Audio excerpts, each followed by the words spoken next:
একটু খেয়াল করে দেখেন। আমরা হনুমান জয়ন্তী উপলক্ষে চাঁদা লিখতে এসেছি। কত চাঁদা লিখবো আঙ্কেল? জি বলুন। ক্ষমা করবেন আঙ্কেল, পুজোর জন্য সবার বাড়িতে চাঁদা চাইছিলাম তো, সো ভুল করে আমরা না আপনার বাড়িতে চলে এসেছি। সো চলো চলো। দাঁড়ান দাঁড়ান, আপনারা যখন চলেই এসেছেন ভেতরে তো আসুন। না না আঙ্কেল, কোনো ব্যাপার নয়, আমরা চলে যাচ্ছি। আরে তাকলিফের কোনো ব্যাপার না, এত দূর থেকে যখন এসেছেন আপনাদের আসতেই হবে, ভেতরে আসুন।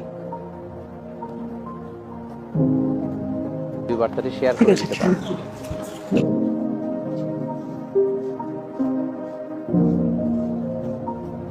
বসুন। জি বলুন, আমি আপনাদের জন্য কি করতে পারি? কি বলুন তো আঙ্কেল, আমরা হনুমান জয়ন্তী উপলক্ষে প্রতি বছর আমরা পুজো করে আসছি, তো এই বছরও আমরা চাঁদা কালেকশন করতে এসেছি। সো ভুল করে আমরা এখানে চলে এসেছি। তো আমরা জানি যে আপনারা আমাদের ধর্ম মানেন না, আর আপনি হয়তো বিশ্বাসও করবেন না, এর জন্যই আমরা ফিরে